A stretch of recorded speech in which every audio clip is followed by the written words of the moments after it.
dikenal dengan nama Kerajaan Holling yang letaknya berada di Jawa Tengah.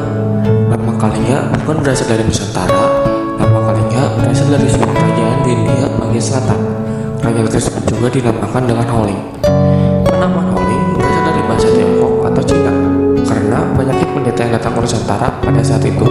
Nama ini sekaligus menjadi perdana Kerajaan Kalingga dekat dengan Cina dan India. Kerajaan Kalingga dianggap sebagai pionir dari kerajaan-kerajaan besar yang berkuasa di tanah Jawa pada tahun-tahun berikutnya. Mereka memberi pengaruh yang signifikan, mau itu dari segi perdagangan, ekonomi, tetapi juga dalam penyebaran agama dan budaya Hindu-Buddha di Pulau Jawa. Kerajaan ini didirikan oleh orang pelarian dari India setelah kerajaan di negaranya dihancurkan dan masyarakatnya menganut agama Hindu dan Buddha. Pendiri kerajaan Kalingga adalah Daminta Syailendra yang berasal dari dinasti Syailendra, raja kerajaan Kalingga. Yang pertama, Prabu Wasumurti.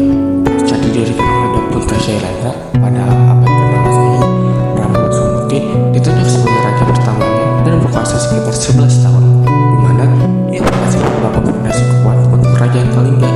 Ia fokus pada pembangunan infrastruktur dan pertanian yang menghasilkan kemakmuran bagi rakyatnya. Itu juga berhasil menjaga kestabilan politik dan mengukuhkan hubungan diplomatik dengan kerajaan tetangga. Yang kedua, Prabu Wasugeni. Usai Prabu Wasumurti meninggal, tahta kerajaan Kalingga diambil oleh putranya, yaitu Prabu Wasugeni dengan masa jabatan 27 tahun. Yang ketiga, Prabu Wasudewa. Meninggalnya Prabu Wasugeni membuat sang putra bernama Prabu Wasudewa naik takhta dan mengisi kedudukan raja yang kosong. Yang keempat, Prabu Kiratasingha. Dari generasi raja penguasa Kalingga masih terus berlangsung sampai pada Prabu Kiratasingha yang dipercaya menjadi pemimpin. Yang kelima, Prabu Wasukawi. Tidak banyak sejarah yang mengisahkan sosok Prabu Wasukawi, namun dia diketahui pernah menjabat sebagai penguasa Kalingga. Yang keenam, Prabu Kartikeyarsingha. Prabu Kartikeyarsingha menikah dengan putri Prabu Wasugeni, yaitu Dewi Waswari atau yang biasa disebut Ratu Sima. Kartikeyarsingha pun mendapat jatah berkuasa di Kalingga selama 26 tahun. Yang ketujuh, Ratu Sima. Sang suami Ratu Sima, Prabu Kartikeyarsingha wafat.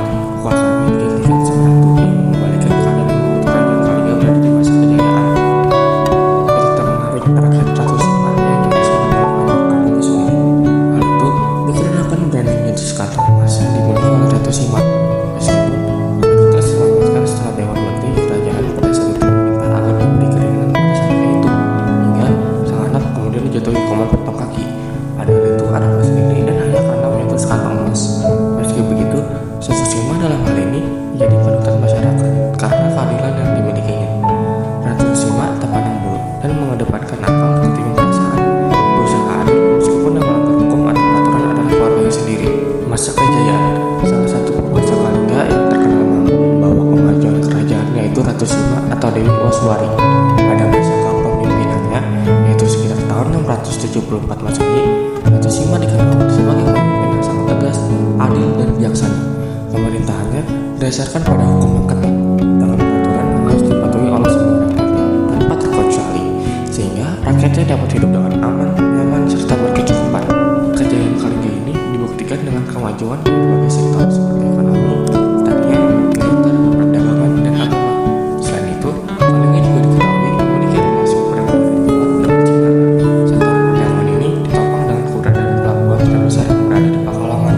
Letaknya yang strategis di jalur perdagangan antara wilayah dalam dan pesisir memungkinkan Kalingga untuk mengontrol dan mengembangkan kegiatan perdagangan. Kerajaan ini terlibat dalam perdagangan komoditas seperti hasil pertanian, barang-barang kerajinan, dan logam yang meningkatkan kemakmuran ekonomi mereka.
menjadikan rakyatnya adil dan hidup aman serta tentram sehingga tidak ada gangguan berarti dalam kehidupan sosial dan ekonomi. Dan memajukan kehidupan ekonomi masyarakat Kalingga memiliki pencarian utama dan petani. Karena itulah wilayah Kalingga memiliki tanah yang sangat subur. Masyarakat kerajaan Kalingga didominasi karena memakai pendiri kerajaan ini berasal dari seorang peninggi jadi salah satu dari ilmu pengetahuan agama budaya wilayahnya. Salah satu sumber yang menggambarkan kondisi kerajaan Kalingga pada masa pemerintahan Ratu Sibak adalah catatan-catatan Cina dari masa dinasti Tang. Disebutkan bahwa tembok kota dibuat dari tonggak kayu. Raja tinggal di sebuah bangunan besar bertingkat, beratap, dan palang, dan ia duduk di atas bangku yang terbuat dari gading. Dari catatan dinasti Tang diketahui bahwa penduduk Holing makan dengan tangan saja tanpa menggunakan sendok atau sumpit. Penduduknya sudah mengenal tulisan tetapi hanya sedikit tahu tentang ilmu perbintangan. Daerah penghasil air garam. Keruntuhan kerajaan Kalingga. Berlangsungnya kerajaan Kalingga tidak berlangsung lama. Sepeninggal Ratu Sima, kepemimpinan kerajaan ini diambil alih oleh putranya. Dari situlah bibit-bibit kehancuran mulai tampak. Kekuatan kerajaan Kalingga mulai melemah, ditambah dengan adanya serangan dari kerajaan Sriwijaya. Sriwijaya yang sedang berkembang ingin menguasai seluruh jaringan perdagangan di Nusantara. Hal ini menyebabkan konflik antara kedua kerajaan dan Sriwijaya akhirnya menyerang Kalingga dengan seluruh kekuatan mereka berfokus untuk mengambil alih. Dari serangan itu, daerah kekuasaannya termasuk dalam perdagangan diambil alih. Pada sekitar tahun 755 sampai 742 Masehi, kerajaan ini pindah ke Jawa bagian timur dan perlahan mengalami kehancuran. Peninggalan kerajaan Kalingga. Sebelum mengalami kehancuran, kerajaan Kalingga meninggalkan beberapa hal. Keberadaan kerajaan Kalingga dapat kita deteksi melalui berbagai peninggalan berikut ini. Pertama, Prasakti Tumas. Prasakti Tumas ditemukan di lereng barat Gunung Merapi, tepatnya di Dusun Rakawu, Desa Lebak, Kecamatan Gerabak, Magelang, Jawa Tengah. Prasasti ini menggunakan aksara Pahlawa dan bahasa Sanskerta. Pada prasasti ini terdapat tulisan yang menyebutkan tentang mata air yang bersih dan jernih. Aliran sungai yang keluar dari sumber air tersebut diibaratkan sama dengan sungai Gangga di India. Selain tulisan, prasasti ini juga dihiasi dengan gambar-gambar seperti trisula, kendi, kapak, gelas angka, cakra, dan bunga teratai. Semua lambang ini menggambarkan hubungan antara manusia dengan dewa-dewa Hindu. Hal ini menunjukkan pengaruh Hindu yang kuat dalam kerajaan Kalingga, meskipun ada juga pendapat yang menyebutkan pengaruh Buddha di kerajaan tersebut. Kedua, Prasasti Sojomerto. Prasasti Sojomerto ditemukan di Desa Sojomerto, Kecamatan Reban, Kabupaten Batang, Jawa Tengah. Prasasti ini menggunakan aksara Kawi dan bahasa Melayu kuno, serta diperkirakan berasal dari abad ke-7 Masehi. Bahan yang digunakan untuk membuat prasasti ini adalah batu andesit dengan ukuran yang cukup besar. Prasasti ini berisi tentang keluarga dari tokoh Tama dan Punta, termasuk ayahnya Santanu, ibunya Badrawati, dan istrinya Sampula.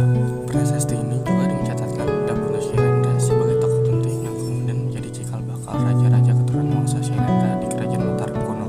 Meskipun prasasti Sojomerto lebih terkait dengan sejarah awal Wangsa Syailendra, keberadaannya memberikan informasi tentang hubungan dinasti-dinasti yang ada pada masa itu di wilayah Jawa Tengah.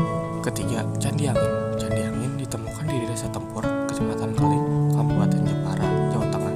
Candi ini terletak di daerah yang sangat tinggi dan dinilai unik karena tidak roboh meskipun diterpang kencang, sehingga disebut dengan Candi Angin. Beberapa ahli memperkirakan bahwa candi ini lebih tua dari Candi Borobudur. Bahkan ada berdugaan bahwa candi ini dibangun pada masa purba, jauh sebelum pengaruh Hindu-Buddha hadir di wilayah tersebut. Candi Angin memiliki ciri khas yang berbeda dengan candi-candi Hindu atau Buddha yang dikenal pada umumnya. Keberadaannya menunjukkan bahwa kawasan pantai utara Jawa Tengah pada masa itu sudah berkembang dan berhubungan erat dengan kebudayaan Hindu Siwaisme. Hal ini juga memberi gambaran bahwa kerajaan Kalingga memiliki pengaruh besar terhadap perkembangan agama Hindu di wilayah tersebut. Keempat, Candi Bubra. Sama seperti Candi Angin, Candi Bubra juga ditemukan di Desa Tempur, Kecamatan Kaling, Kabupaten Jepara, Jawa Tengah, di dekat Candi Angin. Meskipun candi ini kini hanya tersisa reruntuhan dengan tinggi mencapai 2 meter, Candi Bubra memiliki nilai sejarah yang penting. Candi ini merupakan bagian dari kompleks percandian di sekitar Prambanan. Meskipun saat ditemukan hanya tersisa bagian-bagian candi yang sebagian besar sudah rusak. Candi Bubra dikenal dengan adanya arca Buddha. Meskipun bentuknya sudah tidak utuh lagi, hal ini menunjukkan bahwa kawasan ini pernah menjadi pusat agama Buddha pada masa tersebut. Penemuan candi ini merupakan bukti bahwa kerajaan Kalingga memiliki pengaruh dalam penyebaran agama Hindu dan Buddha di Jawa Tengah pada masa itu. Kelima, situs Puncak Sangalikur. Peninggalan terakhir Kalingga adalah situs Puncak Puncak Sangalikur yang terletak di puncak Gunung Muria, tepatnya di puncak Rahtawu, Kecamatan Keling, Kabupaten Jepara, Jawa Tengah. Di situs ini ditemukan 4 arca batu yang masing-masing bernama arca Bataharu Guru, Narada, Togok, dan Wisnu. Keberadaan arca-arca ini memperlihatkan pengaruh kuat agama Hindu di wilayah Kalingga pada masa tersebut, meskipun jalan menuju puncak sangat terjal dan sulit. Selain arca, di kawasan Puncak Sangalikur juga ditemukan 6 tempat pemujaan yang diberi nama Toko Pewayangan. Penemuan ini menunjukkan bahwa di puncak gunung tersebut pernah menjadi tempat yang sakral dan digunakan untuk upacara keagamaan. Balai Arkeologi Yogyakarta juga menemukan prasasti Rahtawu di kawasan ini pada tahun 1990 yang semakin memperkuat bukti bahwa Gunung Muria merupakan situs penting bagi